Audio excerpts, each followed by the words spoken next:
ਨਾਲ ਨੇ ਉੱਘੇ ਸਮਾਜ ਸੇਵਕ ਸਰਦਾਰ ਸ਼ਿਵ ਕੁਮਾਰ ਸਿੰਘ ਸੰਧੂ, ਜੋ ਕਿ ਡਾਕਟਰ ਅੰਬੇਦਕਰ ਫਾਊਂਡੇਸ਼ਨ ਭਾਰਤ ਸਰਕਾਰ ਦੇ ਸਾਬਕਾ ਮੈਂਬਰ ਵੀ ਰਹੇ ਨੇ ਤੇ ਉਹਨਾਂ ਦਾ ਪੰਜਾਬ ਦੀ ਰਾਜਨੀਤੀ ਦੇ ਨਾਲ ਵੀ ਨੇੜਲਾ ਵਾਹ ਵਾਸਤਾ ਰਿਹਾ।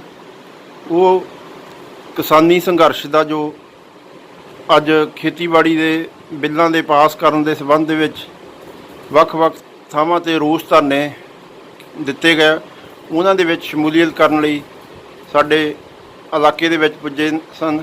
ਉਹਨਾਂ ਦੇ ਕੋਲੋਂ ਜਾਣਦੇ ਕਿ ਨਵਾਂ ਜੋ ਖੇਤੀ ਬਿੱਲ ਮੋਦੀ ਸਰਕਾਰ ਵੱਲੋਂ ਪੇਸ਼ ਕੀਤੇ ਗਏ, ਨਵਾਂ ਕਾਨੂੰਨ ਬਣਨ ਜਾ ਰਿਹਾ, ਉਸ ਦੇ ਨਾਲ ਕਿਸਾਨੀ ਨੂੰ ਕੀ ਦਿੱਕਤਾਂ ਆ ਰਹੀਆਂ ਜਾਂ ਕੀ ਫਾਇਦੇ ਹੋਣ ਜਾ ਰਹੇ। ਹਾਂਜੀ ਸੰਧੂ ਸਾਹਿਬ। ਪ੍ਰਧਾਨ ਮੰਤਰੀ ਸ਼੍ਰੀ ਨਰਿੰਦਰ ਮੋਦੀ ਜੀ ਨੇ ਜਿਹੜੇ 3 ਬਿੱਲ ਹਿੰਦੁਸਤਾਨ ਦੀ ਪਾਰਲੀਮੈਂਟ ਤੇ ਰਾਜ ਸਭਾ ਵਿੱਚ ਪਾਸ ਕੀਤੇ ਨੇ, ਉਹ ਕਿਸਾਨੀ ਦਾ ਘੋਰ ਨਿਰਾਦਰ ਹੋਇਆ ਤੇ ਦੇਸ਼ ਦੇ ਧਰਤੀ ਪੁੱਤਰਾਂ ਦਾ ਬਹੁਤ ਵੱਡਾ ਅਪਮਾਨ ਹੋਇਆ। ਮੋਦੀ ਸਾਹਿਬ ਉਹ ਕੰਮ ਕਰਦੇ ਆ ਜਿਹੜਾ ਕੰਮ ਕਰਨ 'ਚ 2 ਪੈਸੇ ਦਾ ਫਾਇਦਾ ਨਾ ਹੋਵੇ। ਇਸ ਤੋਂ ਪਹਿਲਾਂ ਮੋਦੀ ਸਾਹਿਬ ਨੋਟਬੰਦੀ ਕੀਤੀ। ਨੋਟਬੰਦੀ ਵਿੱਚ ਸਾਰੇ ਦੇਸ਼ ਵਿੱਚ ਹਾਹਾਕਾਰ ਮਚ ਗਈ, 2 ਪੈਸੇ ਦਾ ਫਾਇਦਾ ਨਹੀਂ ਹੋਇਆ। ਉਸ ਤੋਂ ਬਾਅਦ ਦੇ ਵਿੱਚ GST ਲਾਗੂ ਕੀਤੀ। GST ਲਾਗੂ ਕਰਨ ਦੇ ਖਿਲਾਫ ਸਾਰਾ ਦੇਸ਼ ਅੱਜ ਵੀ GST ਦੇ ਖਿਲਾਫ ਹੈ, ਲੇਕਿਨ ਮੋਦੀ ਸਾਹਿਬ ਦੀ ਸਿਹਤ ਤੇ ਕੋਈ ਅਸਰ ਨਹੀਂ ਹੋਇਆ। ਹਾਲੇ GST ਦੀ ਸ਼ਾਹੀ ਸੁੱਕੀ ਨਹੀਂ ਸੀ ਤੇ ਦੇਸ਼ ਦੀ ਕੇਂਦਰ ਸਰਕਾਰ ਨੇ ਜੰਮੂ ਕਸ਼ਮੀਰ ਦੇ ਲੋਕਾਂ ਦੇ ਹੱਕਾਂ ਨੂੰ ਮਰਹੂਮ ਕਰਕੇ ਧਾਰਾ 370 ਉੱਥੇ ਤੋੜ ਕੇ ਉਹਨੂੰ ਯੂਨੀਅਨ ਇੱਕ ਸਟੇਟ ਨੂੰ ਇੱਕ ਬਹੁਤ ਵੱਡੇ ਵਰਗ ਦੇ ਨਾਲ ਜਾਤੀ ਤੇ ਬੇਇਨਸਾਫੀ ਕਰਕੇ ਯੂਨੀਅਨ ਟੈਰੀਟਰੀ ਬਣਾ ਕੇ ਆਪਣੇ ਦਬ ਥੱਲੇ ਦਬ ਲਿਆ। ਅੱਜ ਦੇਸ਼ ਦੇ ਵਿੱਚ ਇਹਨਾਂ 3 ਆਰਡੀਨੈਂਸਾਂ ਦੀ ਕੋਈ ਜ਼ਰੂਰਤ ਨਹੀਂ ਸੀ, ਕੋਈ ਲੋੜ ਨਹੀਂ ਸੀ, ਕੋਈ ਮੰਗ ਨਹੀਂ ਸੀ ਕਰਦਾ ਦੇਸ਼ ਦਾ ਬੰਦਾ, ਲੇਕਿਨ ਮੋਦੀ ਸਾਹਿਬ ਵਿੱਚ ਇਤਨਾ ਜ਼ਿਆਦਾ ਹੰਕਾਰ ਹੋ ਗਿਆ ਕਿ ਮੋਦੀ ਸਾਹਿਬ ਇਹ 3 ਬਿੱਲ ਲਿਆ ਕੇ ਕਿਹੜੀ ਭਾਵਨਾ ਦੀ ਪੂਰਤੀ ਕਰਨ ਜਾ ਰਹੇ ਨੇ। ਮੋਦੀ ਸਾਹਿਬ ਦੇ ਕੋਲ 2-3 ਬੜੇ ਵੱਡੇ ਅਮੀਰ ਘਰਾਣੇ ਨੇ, ਇੱਕ ਅੰਬਾਨੀ ਹੈ, ਇੱਕ ਅਡਾਨੀ ਹੈ, ਕੋਈ ਹੋਰ ਛੋਟੇ-ਮੋਟੇ ਲੋਕ ਵੀ ਉਹਨਾਂ ਦੇ ਨਾਲ ਰਲੇ ਹੋਏ ਨੇ। ਮੋਦੀ ਸਾਹਿਬ ਸਵੇਰ ਤੋਂ ਸ਼ਾਮ ਤੱਕ ਜੁਗਤਾਂ ਸੋਚਦੇ ਰਹਿੰਦੇ ਨੇ ਕਿ ਮੈਂ ਇਹਨਾਂ ਦਾ ਕੀ ਫਾਇਦਾ ਕਰ ਸਕਦਾ, ਔਰ ਪਿੰਡਾਂ ਦੇ ਵਿੱਚ ਬਹੁਤ ਵੱਡੇ ਸੈਲੋ ਇਹਨਾਂ ਨੇ ਅਡਾਨੀ ਪਰਿਵਾਰ ਨੇ ਬਣਾਏ ਹੋਏ ਨੇ, ਔਰ ਉਹ ਸਭ ਕੁਛ ਮੋਦੀ ਦੀ ਸ਼ਹਿ ਤੇ ਕੀਤਾ। ਇਹਦੀ ਬੜੀ ਪੁਰਾਣੀ ਪਲੈਨਿੰਗ ਹੈ, ਔਰ ਉਹ ਪੰਜਾਬ ਦਾ ਜਿਹੜਾ ਕਿਸਾਨ ਹੈ, ਜਿਹੜਾ ਪਹਿਲਾਂ ਹੀ ਬੜਾ ਦੱਬਿਆ ਕੁਚਲਿਆ ਤੇ ਇਕਨੋਮਿਕਲੀ ਡਾਊਨ ਜਾ ਰਿਹਾ ਸੀ, ਜਿਹੜਾ ਕਿਸਾਨ ਆਤਮ ਹੱਤਿਆਵਾਂ ਕਰ ਰਿਹਾ ਹੋਵੇ, ਜਿਹੜਾ ਕਿਸਾਨ ਕਿਸਾਨੀ ਦੇ ਕਰਜ਼ੇ ਹੇਠ ਦੱਬਿਆ ਹੋਵੇ, ਜਿਹੜਾ ਕਿਸਾਨ ਆਪਦੀਆਂ ਆਰਥਿਕ ਲੋੜਾਂ ਨੂੰ ਪੂਰੀਆਂ ਕਰਨ ਤੋਂ ਅਸਮਰਥ ਹੋਵੇ, ਤੇ ਉਸ ਕਿਸਾਨ ਨੂੰ ਬਿੱਲ ਲਿਆ ਕੇ ਬਿਲਕੁਲ ਉਹਨੂੰ ਮਾਲਕ ਤੋਂ ਮੁਜ਼ਾਰੇ ਬਣਾ ਦਿੱਤਾ ਮੋਦੀ ਸਾਹਿਬ ਨੇ। ਔਰ ਮੈਂ ਸਮਝਦਾ ਸਾਰੇ ਪੰਜਾਬ ਨਹੀਂ, ਖੁਸ਼ੀ ਦੀ ਗੱਲ ਹੈ ਕਿ ਪੰਜਾਬ ਦੇ ਲੋਕ ਇਸ ਬਹੁਤ ਵੱਡੇ ਸੰਗਰਾਮ ਦੀ ਅਗਵਾਈ ਕਰ ਰਹੇ ਨੇ। ਸਾਰੇ ਭਾਰਤ ਵਰਸ਼ ਵਿੱਚ ਯੂਪੀ ਹੋਵੇ, ਬਿਹਾਰ ਹੋਵੇ, ਪੰਜਾਬ ਹੋਵੇ, ਹਰਿਆਣਾ ਹੋਵੇ ਜਾਂ ਆਸ-ਪਾਸ ਦੇ ਹੋਰ ਸਟੇਟ ਹੋਣ, ਸਾਰੇ ਦੇਸ਼ ਵਿੱਚ ਕਿਤੇ ਪੱਤਾ ਵੀ ਨਹੀਂ ਹਿੱਲਿਆ। ਅੱਜ ਮੁਕੰਮਲ ਭਾਰਤ ਬੰਦ ਸੀ। ਮੈਨੂੰ ਲੁਧਿਆਣੇ ਵਿੱਚ ਵਿਚਰਨ ਦਾ ਮੌਕਾ ਮਿਲਿਆ, ਮੈਨੂੰ ਜਲੰਧਰ PAP ਧਰਨੇ 'ਚ ਜਾਣ ਦਾ ਮੌਕਾ ਮਿਲਿਆ, ਔਰ ਪ੍ਰਤਾਪਰੇ ਪਿੰਡ ਵਿੱਚ ਬੋਲਣ ਦਾ ਮੌਕਾ ਮਿਲਿਆ। ਕਾਲੇ ਸਿੰਘੇ ਦੀ ਧਰਤੀ, ਇਨਕਲਾਬੀਆਂ ਦੀ ਧਰਤੀ ਤੇ ਵੀ ਮੈਨੂੰ ਬੋਲਣ ਦਾ ਮੌਕਾ ਮਿਲਿਆ। ਗੱਲ ਕੀ ਅੱਜ ਪੰਜਾਬ ਦਾ ਕਿਸਾਨ ਮੋਦੀ ਦੇ ਨਾਲ ਪੂਰਾ ਤਨਦੇਹੀ ਦੇ ਨਾਲ ਮੋਦੀ ਦੇ ਖਿਲਾਫ ਹੈ। ਦੁੱਖ ਇਸ ਗੱਲ ਦਾ ਹੈ, ਅੱਜ ਤੋਂ 6-7 ਸਾਲ ਪਹਿਲਾਂ ਪੰਜਾਬ ਦੀ ਧਰਤੀ ਤੇ 2 ਰੈਲੀਆਂ ਹੋਈਆਂ, ਇੱਕ ਪਠਾਨਕੋਟ ਤੇ ਇੱਕ ਜਗਰਾਵਾਂ। पंजाब के साबका मुख्यमंत्री सरदार प्रकाश सिंह बादल ने कहा कि भरावो अपनी सरकार होएगी ते मोदी साहब प्रधानमंत्री बनणगे, तुसी पैसे ते ग्रांटां दी गल करदे हो, अपने कोल तां ट्राले भर भर के रेल गड्डियां भर के आउणगियां ते बस खुशहाली ही खुशहाली हो जाएगी।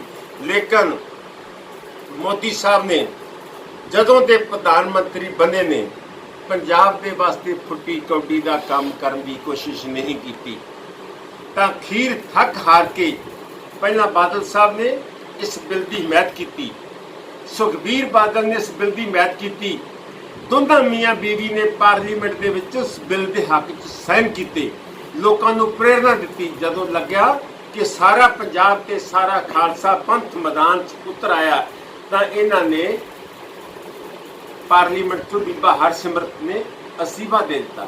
इस असीबे का मतलब है कि चीची नूं खून ला के शहीद बनने की कोशिश की गई है।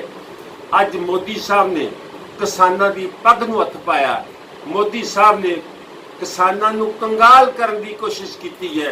मैनूं उम्मीद है कि किसानी रगां दे विच इतना ज़्यादा जज्बा है कि मोदी की 21 की 31 मोड़न दे विच कोई कसर बाकी नहीं छड्डणगे। ਸੰਧੂ ਸਾਹਿਬ, ਜਿਸ ਤਰ੍ਹਾਂ ਲੋਕ ਸਭਾ ਦੇ ਵਿੱਚ ਤਾਂ ਐਨਡੀਏ ਦੇ ਪਾਸ ਗੱਠਜੋੜ ਦੇ ਵਿੱਚ ਸੀਟਾਂ ਜ਼ਿਆਦਾ ਸੀ, ਬਹੁਮਤ ਸੀ, ਉੱਥੋਂ ਪਾਸ ਹੋ ਗਿਆ ਬਿੱਲ। ਉਸ ਤੋਂ ਬਾਅਦ ਰਾਜ ਸਭਾ ਦੇ ਵਿੱਚ ਜਿਸ ਤਰ੍ਹਾਂ ਖਬਰਾਂ ਆ ਰਹੀਆਂ ਕਿ ਧੱਕੇ ਦੇ ਨਾਲ ਉੱਥੋਂ ਪਾਸ ਕੀਤਾ ਗਿਆ। ਐਮਪੀ ਜਿਹੜੇ ਉਹਨਾਂ ਨੂੰ ਇੱਕ ਕਿਸਮ ਦਾ ਪੁਲਿਸ ਦੇ ਨਾਲ ਕਵਰ ਕੀਤਾ ਹੋਇਆ ਸੀ, ਉਹਨਾਂ ਨੂੰ ਆਵਾਜ਼ ਨਹੀਂ ਚੱਕਣ ਦਿੱਤੀ ਤੇ ਹੁਣ ਦੋਹਾਂ ਸਦਨਾਂ ਦੇ ਵਿੱਚੋਂ ਪਾਸ ਹੋ ਗਿਆ। ਹੁਣ ਉਸ ਤੋਂ ਬਾਅਦ ਜਦੋਂ ਇਹ ਕਾਨੂੰਨ ਬਣ ਜਾਂਦਾ, ਇਸ ਨੂੰ ਜਿਹੜੇ ਆ ਸੰਘਰਸ਼ ਇਹਨਾਂ ਦੇ ਨਾਲ ਰੱਦ ਕਰਨ ਦਾ ਕੀ ਰਸਤਾ ਸਾਡੇ ਕੋਲ ਪਾਸ ਰਹਿ ਜਾਂਦਾ? मोदी हिंदुस्तान ਦੇ ਵਿੱਚ ਕਿਸੇ ਦਾ ਸੱਕਾ ਨਹੀਂ।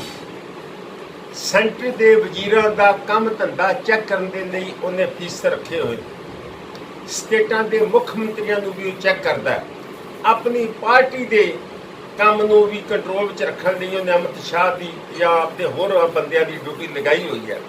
ਔਰ ਇਹਨਾਂ ਹਾਲਾਤਾਂ ਦੇ ਵਿੱਚ ਹਿੰਦੁਸਤਾਨ ਦਾ ਕੱਲਾ ਐਮਪੀ ਜਿਹੜਾ ਬੀਜੇਪੀ ਦੇ ਵਿੱਚ ਹੈ, ਉਹ ਮੋਦੀ ਦਾ ਮੈਂਬਰ ਪਾਰਲੀਮੈਂਟ ਨਹੀਂ, ਮੋਦੀ ਦਾ ਬੰਧੂਆ ਮਜ਼ਦੂਰ ਹੈ। ਮੋਦੀ ਦੇ ਸਾਹਮਣੇ ਕਿਸੇ ਐਮਪੀ ਦੀ 2 ਪੈਸੇ ਦੀ ਵੈਲਿਊ ਨਹੀਂ ਹੈਗੀ। ਇਹ ਬਿੱਲ ਪਾਰਲੀਮੈਂਟ 'ਚ ਪਾਸ ਹੋਇਆ, ਰਾਜ ਸਭਾ 'ਚ ਹੋਇਆ, लेकिन देश के लोगों के वास्ते इको एक ही हल है कि जिन्नी देर ये बिल वापस नहीं होता, देश के लोग चुप करके ना बैठन। ये जिहड़ी आज़ादी तो 1919 में मिल गई सी, जदों जलियांवाले 1919 नहीं 1857 भी हिंदुस्तान को आज़ादी मिल जानी सी, लेकिन कुछ बंदियां दा गांढा संडा अंग्रेज़ों के नाल हो गया तो सानू समझो 90 साल की उडीक करनी पई। और जे 90 साल के संघर्ष चल सकते हैं तो 2-4-5 साल संघर्ष चलाना कोई बड़ी गल नहीं। और अज की तरीक दे विच जो मैं लोगों का गुस्सा देखिया, किसान, मजदूर, नौजवान, दुकानदार और समाज का कोई ऐसा वर्ग नहीं जिन्हों ने आके ईवन औरतां महिलावां पिंडां दियां उन्होंने आके क्या, दुकानदारों ने आके जलंधर पीएपी चौंक किया कि किसान मजदूर एकता नहीं, किसान मजदूर ते दुकानदार एकता भी विच शामिल करो, असीं तुहाडों एक पैर पिछे नहीं जावांगे। ਨਵੇਂ ਬਣ ਜਾ ਰਹੇ ਕਾਨੂੰਨਾਂ ਦੇ ਨਾਲ ਕੱਲਾ ਕਿਸਾਨ ਹੀ ਪ੍ਰਭਾਵਿਤ ਹੋਵੇਗਾ ਜਾਂ ਆਮ ਪਬਲਿਕ ਦੇ ਉੱਤੇ ਇਸ ਦਾ ਇਹਨਾਂ ਬਿੱਲਾਂ ਦਾ ਕੀ ਪ੍ਰਭਾਵ ਪਵੇਗਾ? ਵਿਜੇ ਸਾਹਿਬ, ਤੁਸੀਂ ਬਹੁਤ ਵਧੀਆ ਕੁਐਸਚਨ ਪੁੱਟ ਕੀਤਾ।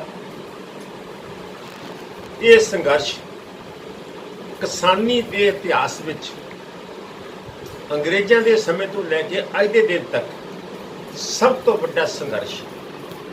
ਜਿੰਨੇ ਪਹਿਲੇ ਸੰਘਰਸ਼ ਪੰਜਾਬ ਦੀ ਧਰਤੀ ਤੇ ਕਿਸਾਨੀ ਨੇ ਲੜੇ ਨੇ, ਉਹ ਸਿਰਫ ਉਸ ਦੇ ਵਿੱਚ ਕਿਸਾਨ ਸ਼ਾਮਲ ਹੋਏ ਨੇ ਜਾਂ ਕੁਝ ਸਿਆਸੀ ਪਾਰਟੀਆਂ ਦਾ ਯੋਗਦਾਨ ਰਿਹਾ। ਲੇਕਿਨ ਇਹ ਪਹਿਲਾ ਸੰਘਰਸ਼ ਹੈ ਜਿਸ ਸੰਘਰਸ਼ ਨੇ ਮਹਿਸੂਸ ਕੀਤਾ ਕਿ ਇਸ ਦੀ ਮਾਰ ਜਿਹੜੀ ਹੈ मेरी किसानी नूं नहीं पै रही, इसकी मार मजदूर नूं पै रही है, मजदूर तो ज़्यादा दुकानदार नूं पै रही है। ਸ਼ੈਲਰ ਵਾਲੇ ਨੂੰ ਪੈ ਰਹੀ ਹੈ, ਉਸ ਤੋਂ ਇਲਾਵਾ ਪੱਲੇਦਾਰਾਂ ਨੂੰ ਪੈ ਰਹੀ ਹੈ, ਮੰਡੀਆਂ ਦੇ ਵਿੱਚ ਜਿਹੜੇ ਮਜ਼ਦੂਰ ਕੰਮ ਕਰਦੇ ਆ ਉਹਨਾਂ ਨੂੰ ਪੈ ਰਹੀ ਹੈ, ਜਿਹੜੇ ਆਮ ਖੇਤੀ ਨਾਲ ਸੰਬੰਧਿਤ ਹਲ ਪੰਜਾਲੀਆਂ, ਲੋਹੇ ਦੇ ਔਜ਼ਾਰ, ਹੋਰ ਚੀਜ਼ਾਂ ਬਣਾਉਂਦੇ ਆ ਉਹਨਾਂ ਤੇ ਵੀ ਪੈ ਰਹੀ ਹੈ। ਜਦੋਂ ਕਿਸਾਨੀ ਦਾ ਕੋਈ ਫਸਲ ਦਾ MSP ਖਤਮ ਕਰ ਦਿੱਤਾ ਗਿਆ ਤਾਂ ਫਸਲ ਨੂੰ ਪੁੱਛੂ ਕੌਣ। ਇੱਥੇ 60,000 ਨੂੰ ਕਿਲੋ ਬੀਜ ਲੈ ਕੇ ਸਾਡੇ ਬੰਦੇ ਖਰਬੂਜੇ ਬੀਜਦੇ ਆ, ਤੇ ਕੋਈ ਵਕਤ ਐਸਾ ਆ ਜਾਂਦਾ ਹੈ ਪਹਿਲੇ 1-2 ਪੇੜ ਛੱਡ ਕੇ ਬਾਅਦ ਦੇ ਵਿੱਚ 5 ਰੁਪਏ 6 ਰੁਪਏ ਤੇ 7 ਰੁਪਏ ਕਿਲੋ ਬਚਣ ਤੇ ਮਜਬੂਰ ਹੋ ਜਾਂਦੇ ਆ। ਨਾ ਟਰਾਲੀ ਵਾਪਸ ਲੈ ਕੇ ਜਾ ਸਕਦੇ ਆ, ਨਾ ਮੰਡੀ 'ਚ ਪੁੱਛਦੇ ਆ। ਮੋਦੀ ਨੇ ਇਸ ਸੰਬੰਧ ਵਿੱਚ ਇੱਕ ਬਹੁਤ ਵੱਡਾ ਮਾਫੀਆ ਬਿਲਡ ਕਰ ਦਿੱਤਾ, ਜਿਹੜਾ ਮਨਮੰਨੇ ਭਾਅ ਦੇ ਨਾਲ ਫਸਲਾਂ ਖਰੀਦੇਗਾ ਤੇ ਉਸ ਤੋਂ ਬਾਅਦ ਦੇ ਵਿੱਚ 2 ਮਹੀਨੇ ਠਹਿਰ ਕੇ ਮਨਮਾਨੇ ਭਾਅ ਦੇ ਨਾਲ ਆਪਦੇ ਫਸਲਾਂ ਵੇਚੇਗਾ। ਔਰ ਇਸ ਸੰਦਰਭ ਦੇ ਵਿੱਚ ਮੋਦੀ ਨੇ ਹਿੰਦੁਸਤਾਨ ਦੇ ਕਿਸਾਨੀ ਦੇ ਨਾਲ ਬਹੁਤ ਵੱਡਾ ਵਿਸ਼ਵਾਸਘਾਤ ਕੀਤਾ ਔਰ ਹਿੰਦੁਸਤਾਨ ਦੀ ਕਿਸਾਨੀ ਦਾ ਕਚੂਮਰ ਕੱਢ ਕੇ ਮੋਦੀ ਨੇ ਰੱਖ ਦਿੱਤਾ ਹੈ। ਔਰ ਅੱਜ ਦੀ ਤਰੀਕ ਦੇ ਵਿੱਚ ਲੋਕਾਂ ਨੂੰ, ਪਾਰਟੀਆਂ ਨੂੰ ਪਹਿਲ ਨਹੀਂ ਦੇਣੀ ਚਾਹੀਦੀ। ਅੱਜ ਦੀ ਤਰੀਕ ਦੇ ਵਿੱਚ ਦੇਸ਼ ਦੇ ਲੋਕਾਂ ਨੂੰ ਇੱਕ ਨਿਸ਼ਾਨਾ ਮਿਲਣਾ ਚਾਹੀਦਾ ਹੈ ਕਿ ਅਸੀਂ ਜਿੰਨੀ ਦੇਰ ਇਹ ਬਿੱਲ ਵਾਪਸ ਨਹੀਂ ਹੁੰਦੇ ਉਨੀ ਦੇਰ ਅਸੀਂ ਸੁਖ ਚੈਨ ਆਰਾਮ ਦੇ ਨਾਲ ਨਹੀਂ ਬੈਠਣਾ। ਔਰ ਪ੍ਰਧਾਨ ਮੰਤਰੀ ਸ਼੍ਰੀ ਨਰਿੰਦਰ ਮੋਦੀ ਜਿਹੜੇ ਬਹੁਤ ਮਨਮਾਨੀਆਂ ਕਰ ਚੁੱਕੇ ਨੇ, ਉਹਨਾਂ ਨੂੰ ਕੋਈ ਦਿਖਾਈ ਨਹੀਂ ਦਿੰਦਾ ਕਿ ਮੇਰੇ ਰਾਹ ਰੋਕਣ ਵਾਲਾ ਕੋਈ ਹੈ। ਪਰ ਅੱਜ ਦੇਸ਼ ਦਾ ਬੱਚਾ ਪ੍ਰਧਾਨ ਮੰਤਰੀ ਨਰਿੰਦਰ ਮੋਦੀ ਦੇ ਖਿਲਾਫ ਉੱਠ ਕੇ ਖੜਾ ਹੋਇਆ। ਦੇਸ਼ ਜਾਗਰੂਕ ਹੋ ਗਿਆ ਔਰ ਦੇਸ਼ ਨੇ ਮੋਦੀ ਦੇ ਘੋੜੇ ਦੀਆਂ ਲਗਾਮਾਂ ਖਿੱਚ ਲੈਣੀਆਂ ਨੇ। ਭਾਰਤ ਦੇ ਵਿੱਚ ਵੱਖ-ਵੱਖ ਥਾਵਾਂ ਦੇ ਉੱਤੇ ਕਿਸਾਨ ਜਥੇਬੰਦੀਆਂ ਵੱਲੋਂ ਸੰਘਰਸ਼ ਕੀਤਾ ਜਾ ਰਿਹਾ। ਤਕਰੀਬਨ 250 ਦੇ ਕਰੀਬ ਕਿਸਾਨ ਜਥੇਬੰਦੀਆਂ ਸੰਘਰਸ਼ ਕਰ ਰਹੀਆਂ। ਉਸੇ ਤਰ੍ਹਾਂ ਪੰਜਾਬ ਦੇ ਵਿੱਚ ਦੇਖਿਆ ਜਾ ਰਿਹਾ ਕਿ ਅੱਜ ਮੇਨ ਜਿਹੜੀਆਂ ਬੀਜੇਪੀ ਇਸ ਸੰਘਰਸ਼ ਦੇ ਵਿੱਚੋਂ ਲਾਂਭੇ ਵਿਖਾਈ ਦੇ ਰਹੀ। ਉਸ ਤੋਂ ਇਲਾਵਾ ਬਾਕੀ ਦੀਆਂ 3 ਹੀ ਪਾਰਟੀਆਂ ਜਿਹੜੀਆਂ ਮੇਨ ਹੈਗੀਆਂ, ਉਹਨਾਂ ਦੇ ਵਿੱਚ ਆਮ ਆਦਮੀ ਪਾਰਟੀ, ਸ਼੍ਰੋਮਣੀ ਅਕਾਲੀ ਦਲ ਤੇ ਕਾਂਗਰਸ ਪਾਰਟੀ ਵੱਲੋਂ ਵੱਖੋ ਵੱਖਰੀਆਂ ਚੋਣ ਰੈਲੀਆਂ ਜਿਸ ਤਰ੍ਹਾਂ ਕਰੀਦੀਆਂ, ਉਹੋ ਜਿਹੇ ਸੰਘਰਸ਼ ਅੱਜ ਵੇਖਣ ਨੂੰ ਮਿਲੇ। ਇਸ ਬਾਰੇ ਤੁਹਾਡਾ ਕੀ ਵਿਚਾਰ ਹੈ? ਮੈਨੂੰ ਅੱਜ 100-150 ਕਿਲੋਮੀਟਰ ਸਫ਼ਰ ਕਰਨ ਦਾ ਮੌਕਾ ਮਿਲਿਆ। ਮੈਂ ਫਲੋਰ ਪੁਲ ਤੇ ਵੀ ਦੇਖਿਆ, ਕਈ ਹੋਰ ਥਾਵਾਂ ਤੇ ਦੇਖਿਆ ਕਿ ਕਿਸੇ ਥਾਂ ਤੇ ਅਕਾਲੀ ਦਲ ਦੇ ਬੈਨਰ ਲੱਗੇ ਨੇ, ਨਰੋਲ ਅਕਾਲੀ ਧਰਨਾ ਹੈ, ਕਿਤੇ ਕਾਂਗਰਸ ਦਾ ਧਰਨਾ ਹੈ, ਕਿਤੇ ਆਮ ਆਦਮੀ ਪਾਰਟੀ ਦਾ ਧਰਨਾ ਹੈ। ਇਹ ਤਿੰਨੇ ਟ੍ਰੈਡੀਸ਼ਨ ਤੌਰ ਤੇ ਗਲਤ ਸੀ। ਇਹ ਤਿੰਨਾਂ ਦਾ ਗਲਤ ਮੈਸੇਜ ਗਿਆ। ਇਹਨਾਂ ਤਿੰਨਾਂ ਧਰਨਿਆਂ ਦੀ ਕੋਈ ਲੋੜ ਨਹੀਂ ਸੀ। ਜੇ ਅਸੀਂ ਕਿਸਾਨੀ ਦੇ ਹਮਦਰਦ ਹਾਂ, ਜੇ ਅਸੀਂ ਕਿਸਾਨੀ ਦੀ ਲੜਾਈ ਲੜਨ ਵਾਸਤੇ ਤਿਆਰ ਹਾਂ, ਤਾਂ ਸਾਨੂੰ ਫਿਰ ਕਿਸਾਨੀ ਦੀ ਅਗਵਾਈ ਵੀ ਕਬੂਲ ਕਰਨੀ ਪਏਗੀ। ਅੱਜ ਪੰਜਾਬ ਦੇ ਮੈਂ ਇੱਕ ਥਾਂ ਤੇ ਬੋਲਿਆ ਸੀ ਕਿ ਸਿਆਸੀ ਪਾਰਟੀਆਂ ਜੇ ਕਿਸੇ ਭਾਂਡੇ ਦਾ ਢੱਕਣ ਹੁੰਦੀਆਂ ਤਾਂ ਇਹ ਬਿੱਲ ਪਾਸ ਹੀ ਨਾ ਹੁੰਦਾ। ਅੱਜ ਇੱਕ ਥਾਂ ਤੇ ਤੁਹਾਨੂੰ ਨਾਰਾ ਲਾਇਆ ਸੀ ਪ੍ਰਤਾਪਰੇ 'ਚ, ਨਵੀਂ ਪਾਰਟੀ ਨਵਾਂ ਨਿਸ਼ਾਨ ਮੰਗ ਰਿਹਾ ਹੈ ਹਿੰਦੁਸਤਾਨ। ਔਰ ਹਿੰਦੁਸਤਾਨ ਦੇ ਲੋਕ ਹੁਣ ਸਿਆਸੀ ਪਾਰਟੀ ਤੋਂ ਉੱਠ ਕੇ ਇਸ ਲਾਈਨ ਦੇ ਵੱਲ ਤੁਰਨ ਦੀ ਕੋਸ਼ਿਸ਼ ਕਰਨਗੇ। ਔਰ 2-4 ਸਾਲ ਦਾ ਸੰਘਰਸ਼ ਕਰਨਾ ਵੀ ਕਿਸਾਨੀ ਵਾਸਤੇ ਮੁਸ਼ਕਿਲ ਕੰਮ ਨਹੀਂ। ਫੰਡਾਂ ਦੀ ਇਹਨਾਂ ਨੂੰ ਘਾਟ ਨਹੀਂ, ਬੰਦਿਆਂ ਦੀ ਇਹਨਾਂ ਨੂੰ ਘਾਟ ਨਹੀਂ, ਸਾਧਨਾਂ ਦੀ ਇਹਨਾਂ ਨੂੰ ਘਾਟ ਨਹੀਂ, ਤੇ ਫਿਰ ਲੜਨਾ ਭਿੜਨਾ ਵੀ ਆਉਂਦਾ। ਔਰ ਕਿਤੇ ਮੈਂ ਦੇਖਿਆ ਕੱਲ ਬਹਿਸ ਭਰਾ ਲੜ ਰਹੇ ਸਨ ਵਾਲੇ 'ਚ, ਪਰਸੋਂ ਕਰਨਾਲ ਵਿੱਚ ਡਾਂਗੋ ਡਾਂਗੀ ਹੋ ਰਹੇ ਸਨ ਹਰਿਆਣਾ ਪੁਲਿਸ ਦੇ ਨਾਲ, ਦਿੱਲੀ ਵਿੱਚ, ਸਾਰੇ ਦੇਸ਼ ਦੇ ਵਿੱਚ। ਅੱਜ ਹਿੰਦੁਸਤਾਨ ਦੇ ਕਿਸੇ ਸ਼ਹਿਰ ਦੇ ਵਿੱਚ ਆ ਕੇ ਮੋਦੀ ਵੜ ਕੇ ਤਾਂ ਦਿਖਾਵੇ ਕਿ ਆਟੇ ਦਾਲ ਦੇ ਭਾਅ ਦਾ ਪਤਾ ਲੱਗ ਜਾਏਗਾ। ਉਹ ਦੇਸ਼ ਤੇ ਪੰਜਾਬ ਦੀ ਬੀਜੇਪੀ ਪਾਰਟੀ ਵਿਚਾਰੇ, ਉਹਦੇ ਲੀਡਰ ਇੰਨੇ ਨਿੰਮੋ ਝੂਨੇ ਤੇ ਸ਼ਰਮਸਾਰ ਹੋਏ ਪਏ ਨੇ ਕਿ ਉਹ ਘਰੋਂ ਬਾਹਰ ਨਹੀਂ ਨਿਕਲ ਸਕਦੇ। ਔਰ ਇਹ ਬੀਜੇਪੀ ਨੇ ਇਹ ਬਿੱਲ ਪਾਸ ਕਰਕੇ ਬੜਾ ਵੱਡਾ ਵਜਰਪਾਤ ਅਤੇ ਕਿਸਾਨੀ ਨਾਲ ਧਰੋਹ ਕੀਤਾ ਹੈ। ਬਹੁਤ ਬਹੁਤ ਧੰਨਵਾਦ ਜੀ ਸੰਧੂ ਸਾਹਿਬ।